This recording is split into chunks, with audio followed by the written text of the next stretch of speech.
A young, ambitious woman with a bright future ahead of her left for basic training, only to come back 8 weeks later, just shy of her 20th birthday, in a body bag, mutilated and unrecognizable to her family. Soldiers passing away isn't new and is an unfortunate reality for many. However, the circumstances around her death are horrifying. This is the story of LaVena Johnson. She was the first female soldier from Missouri to die in Iraq. LaVena was an honor roll student in high school and was excited about her future. She decided to join the military knowing that her college would be paid for this way. One morning in 2005, Dr. John Johnson, LaVena's father, gets a knock on the door from an Army sergeant and another soldier, believed to be an official public relations officer, on his doorstep. They informed him that his daughter had passed away. After initial condolences from the men, Dr. Johnson was asked to give permission for a closed casket funeral and to sign off on the decision. He refused, demanding to know the cause of her death. The military officials stated that she unalived herself but were extremely vague on how it was done. This immediately raised eyebrows for her family, as she had no signs of depression or unaliving ideations. In fact, she was looking forward to seeing her family on Christmas leave. She was also in charge of a communications facility and was able to phone and email home on a daily basis just to keep her family's fears at bay. In fact, just 2 days earlier, they had spoken to Lavina. She was excited about her future, her new job on the base, and life in general. None of this was adding up. Dr. Johnson immediately started asking questions and demanded for an open casket funeral and full access to his daughter's remains for the purpose of conducting an autopsy. What her family and friends discovered was gruesome beyond belief. When they saw Lavina's remains for the first time, they were shocked to their core. She had been so mutilated that she was unrecognizable to her own family. There was no hint of the previously bubbly and beautiful woman. The Army insisted that it had conducted a thorough investigation. They stated Lavina was depressed over a recent breakup and that witnesses had suggested that she might have had thoughts of unaliving herself. This claim collapsed almost immediately, as her commanding officer described her as happy and healthy. Her fellow soldiers mimicked this, stating that she was upbeat, focused, and looking forward to coming home. This is when Dr. Johnson filed Freedom of Information requests, called on legislators, and launched his own investigation. Through the Freedom of Information Act, the Johnson family accidentally found a Xerox picture of a CD containing photos of the crime scene. The Army had stated that she used an M16 and passed away via a self-inflicted pew-pew wound.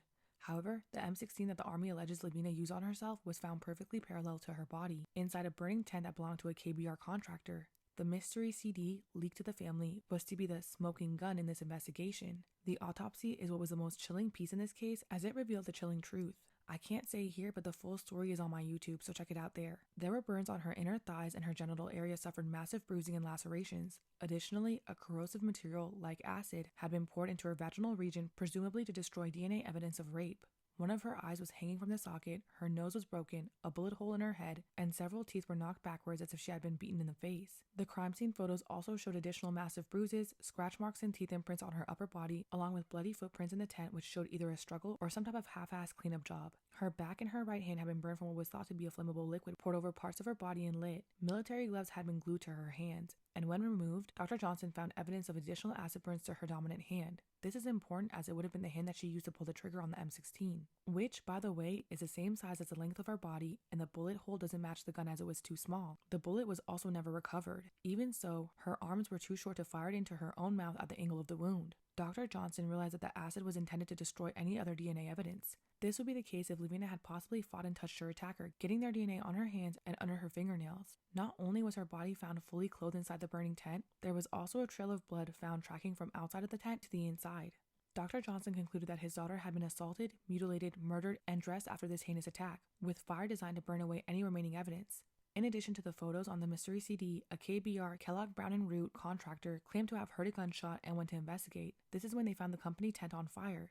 This witness looked inside and saw Lavina's body, though official Army investigation documentation omitted any mention of the fire or that Lavina's remains had been pulled from the fire. This witness called for an ambulance and secured the scene. U.S. Army Reserve Colonel Ann Wright would also comment on this case, stating that 1 in 3 women who join the military will be sexually assaulted or raped by men in the military. In an article, Wright states that there is a pervasive pattern of non-combat related deaths following instances of rape. Frequently, military women first raped and later found dead of non-combat causes are listed as suicides by the same military these women served.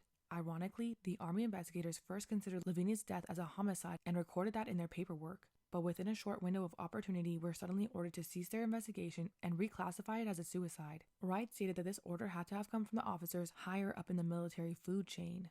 Dr. Johnson went to war against the Pentagon. He was accompanied in 2008 by their local congressman to congressional hearings and successfully obtained some investigative information, but not enough to force the truth from top Pentagon brass. Alongside the Tillman family, the Johnsons watched and discussed as the members of the Joint Chiefs of Staff and Defense Secretary were unable to recall certain events or memos regarding their suspicious deaths. While Congressman Clay was giving a verbal lesson to Pentagon leaders, other Republican members were fawning over these generals, practically apologizing for the inconvenience of it all. After all of this, Dr. Johnson still hasn't stopped fighting. For years, he has spoken out, given interviews, and demanded answers. He had his daughter's body exhumed for a second autopsy. He has poured over thousands of pages of documents looking for any crack in the military story. And yet, the Army still stands by its ruling. Even now, activists online are calling for the case to be reopened. Lavina's story, along with many others, such as Vanessa Guillen, who was found dead under similar circumstances, are examples of how easily the truth can be buried, how easily justice can be denied, and how little accountability exists when the U.S. military decides it doesn't owe the public an explanation. What do you think about this case?